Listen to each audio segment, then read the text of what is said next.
रमाइलो भयो है। रमाइलो भयो नि। भोलि माझ्दा हुँदैन, यति धेरै पकाएको छौ, थाक्यो होला। कहाँ भोलि माझ्नु, आमाले देख्नुभयो भने गाली गर्नुहुन्छ। यसरी राख्नु पनि हुँदैन।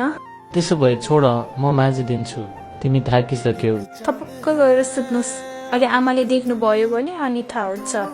अभि के गर्नुभएको, नगर्नुहोस् थपक्कै त न, बस, देख्छ कि आज म आमाले। माझिदिन्छु के। नगर्नु न त्यस्तो, म माझिहाल्छु के। आज एक दिन मात्र माझेर हुँदैन नि, फेरि जहिले माझिदिनुहुन्छ त। भइहाल्छ नि, तिम्रो लागि यति पनि गरिदिन सक्दिनँ र मैले। तपाईँ जस्तो बुढा पाउनु त मैले भाग्यमै लेखेर ल्याएको रहेछु। तिमी जस्तो बुढी पाउँदा म पनि त भाग्यमानी छु नि, होइन र?